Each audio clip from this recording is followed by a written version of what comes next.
पल पल न्यूज के न्यूज रूम से मैं हूं आपके साथ नदीम अकरम। तेलंगाना के भैंसा निर्मल जिला से सांप्रदायिक हिंसा की खबरें सामने आ रही हैं, जहां पर दो समुदाय के लोग आपस में भिड़ गए। आपस में भिड़ने की वजह मामूली है, बाइक सवारों की आपस में टक्कर हुई, फिर सांप्रदायिक माहौल बिगड़ा और मुस्लिम इलाकों में जो तांडव मचाया गया है भगवा ब्रिगेड द्वारा, उसकी भी तस्वीरें लगातार सामने आई हैं। एक डर का माहौल बनाने की कोशिश की गई, हुड़दंग मचाने के मुस्लिम इलाके में कोशिश की गई और साथ ही साथ कुछ मुस्लिम घरों को भी आग के हवाले किया गया, जिसमें मस्जिद को भी निशाना बनाया गया तो उसी में मंदिर को भी क्षतिग्रस्त करने की खबरें लगातार सामने आ रही हैं। जहां 100 से ज्यादा पुलिसकर्मी घायल हुए हैं, जिसमें आम नागरिक भी शामिल हैं, तो 3 पत्रकारों की हालत भी नाजुक बताई जा रही है। आखिरकार देखते ही देखते भैंसा का ये जो माहौल है सांप्रदायिक माहौल में कैसे तब्दील हो गया, इसके बारे में जांच विषय का सवाल बनता है, क्योंकि लगातार ऐसी घटनाएं सामने आ रही हैं और जानबूझ करके ऐसे माहौल बिगाड़ करके देश को एक सांप्रदायिक आग में झोंकने की तैयारी चल रही है।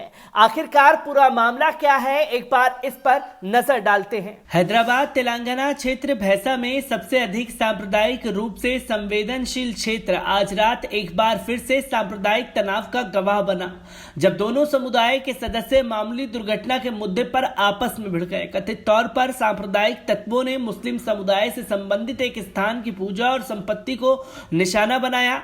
इलाके में भारी पथराव हुआ। स्थिति को नियंत्रण करने के लिए एडिशनल एसीपी निर्मल राम रेड्डी अपनी टीम के साथ घटनास्थल पर पहुंचे, लेकिन आंदोलनकारी सांप्रदायिक तत्वों ने पुलिस पर पथराव जारी रखा और मुस्लिमों के घरों में भारी तनाव पैदा हो गया। वर्तमान स्थिति के आधार पर अतिरिक्त पुलिस बलों को सेवा में लगाया गया है। स्थिति नियंत्रण में है और पुलिस अपराधियों की पहचान करने की कोशिश कर रही है। पुलिस ने कहा है कि रविवार रात को सांप्रदायिक रूप से संवेदनशील भैंसा निर्मल जिले में विभिन्न समुदायों से जुड़े 2 समूहों के बीच झड़पों में पुलिस और एक सिपाही सहित कम से कम 12 लोग घायल हो गए। झड़पों में शामिल लगभग 100 लोगों को हिरासत में ले लिया गया है। आगे की हिंसा को रोकने के लिए कस्बे में 600 पुलिसकर्मियों के साथ भारी सुरक्षा व्यवस्था की गई थी। सांप्रदायिक हिंसा के बारे में समाचारों के प्रसार को रोकने के लिए भैंसा शहर में इंटरनेट सेवाएं भी बंद कर दी गई हैं। शहर की जुल्फिकार कॉलोनी में हुई झड़पों के लिए तत्काल उकसावे की कार्रवाई। अपनी बाइक पर यात्रा कर रहे कुछ युवा जो बिना साइलेंसर के थे शोर मचा रहे थे। कुछ स्थानीय लोगों ने देर रात कॉलोनियों में उपद्रव पर आपत्ति जताई, जब सभी लोग सो रहे थे। इसके कारण दोनों समूहों के बीच हिंसा का हमले हुए। एक पुलिस अधिकारी ने कहा कि उसके बाद पथराव हुआ जो अनजाने में एक स्थानीय मस्जिद और मंदिर पर उतर गया। ये जानबूझकर नहीं था। भैंसा के पुलिस अधीक्षक नरसिम्हा राव ने बताया कि ये हिंसा जल्द ही कुबेर रोड, भट्टी गली, पंचशाह चौक, कोरबा गली, गणेश नगर, मेडारी गली और बस स्टैंड क्षेत्र जैसे विभिन्न क्षेत्रों में फैल गई। युद्धरत समूह द्वारा ऑटो रिक्शा, कार और दुपहिया वाहनों सहित कई वाहनों को आग के हवाले कर दिया गया। कुछ घरों और एक सब्जी की दुकान पर भी आगजनी और पथराव की खबरें सामने आ रही हैं। कथित तौर पर इलेक्ट्रॉनिक मीडिया चैनलों के कुछ मीडिया कर्मी भी हिंसा में फंस गए थे। पुलिस ने कहा कि घायलों को तुरंत स्थानीय सरकारी अस्पताल में स्थानांतरित करा दिया गया है और उनमें से कुछ को निजामाबाद और हैदराबाद ले जाया गया है। स्थिति अब नियंत्रण में है। हमने आपराधिक प्रक्रिया संहिता की धारा 144 के तहत आदेशों का प्रचार करने के लिए कहा है। हम लोगों से अनुरोध करते हैं कि अफवाहों पर विश्वास न करें, लेकिन कानून व्यवस्था बनाए रखने में पुलिस का सहयोग करें। निर्मल जिला प्रभारी पुलिस अधीक्षक विष्णु वारियर ने एक बयान में कहा, लगातार सांप्रदायिक झड़पों के लिए जाने जाने वाले भैंसा ने पिछले साल भी 2 बड़ी हिंसक घटनाएं देखी हैं। 10 मई 2020 को हिंदुओं के एक समूह ने मुसलमानों को कोविड-19 लॉकडाउन के दौरान सामाजिक दूरियों के नियमों को घात बताते हुए एक मस्जिद में नमाज अदा करने पर आपत्ति जताई। झड़पों में एक व्यक्ति घायल हो गया और कुछ वाहन क्षतिग्रस्त हो गए। 13 जनवरी 2020 को शहर के कोरबा गली इलाके में दो समूहों के बीच बड़े पैमाने पर हिंसा हुई थी, जिनमें कम से कम 10 लोग और 4 पुलिसकर्मी घायल हुए थे। आगजनी में करोड़ों की संपत्ति को नुकसान पहुंचाया गया था और कई वाहन भी जलाए गए थे। ब्यूरो रिपोर्ट, पल पल न्यूज। तो दोस्तों, आपने देखा कि भैंसा जिले में धारा 144 लागू कर दी गई है और धारा 144 लागू करने के साथ साथ वहां पर इंटरनेट सेवाएं बंद हैं और अब 5 से ज्यादा लोगों के इकट्ठा होने पर भी पाबंदी लगाई गई है। 600 से ज्यादा पुलिसकर्मी वहां तैनात कर दिए गए हैं क्योंकि माहौल लगातार खराब बताया जा रहा है, जिसमें मुस्लिम मोहल्ले में एक डर का माहौल बनाने की कोशिश की गई। जहां पर रात के समय जब मुस्लिम इलाके में लोग सो रहे थे, तब कुछ बदमाश उस इलाके में आते हैं, हुड़दंग मचाते हैं और जब उन्हें रोकने के लिए कहा जाता है तो ये पूरा माहौल गरमा दिया जाता है, जिसको लेकर के भारतीय जनता पार्टी के सांसद भी ट्वीट करते हैं कि हालत को तेलंगाना सरकार काबू करे और विकराल रूप लेने से पहले इसे कंट्रोल कर ले।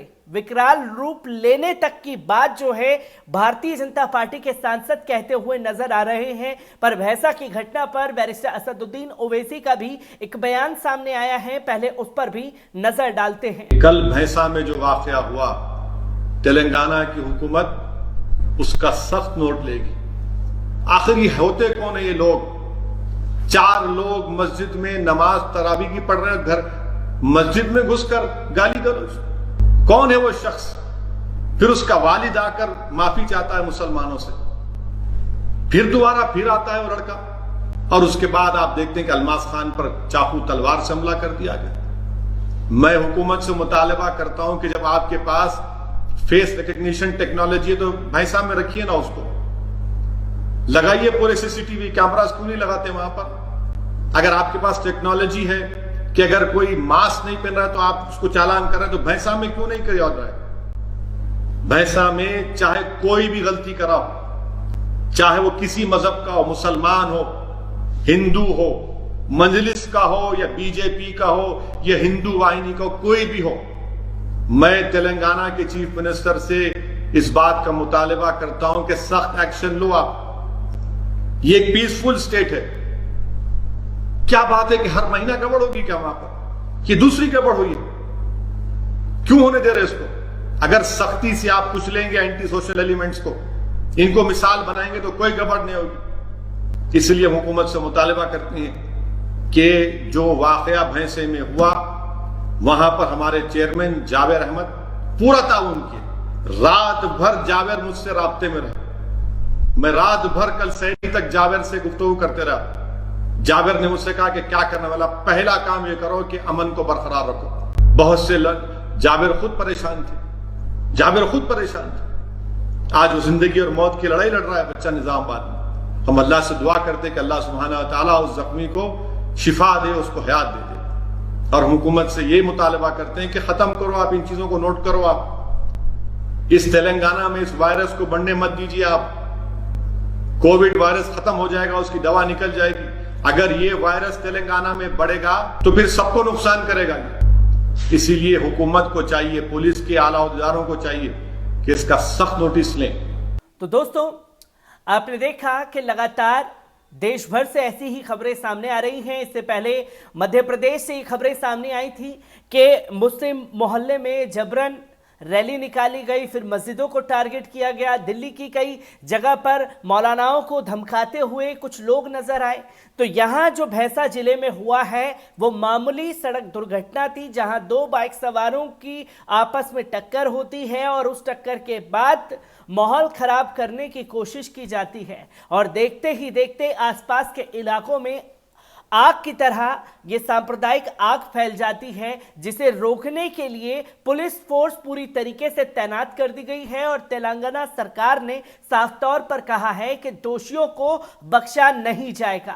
तो वहीं बैरिस्टर असदुद्दीन ओवैसी ने भी साफ तौर पर कहा कि मस्जिदों के अंदर घुस करके गाली गलौज करने का कौन सा मतलब बनता है? मुस्लिम मोहल्लों में जबरन अपनी ताकत दिखाने का ये कौन सा सिलसिला नया जारी करने की कोशिश की जा रही है? मैं भैंसा जिले से हर एक अपडेट आप लोगों के साथ यूं ही साझा करता रहूंगा। दीजिए इजाजत, शुक्रिया। है।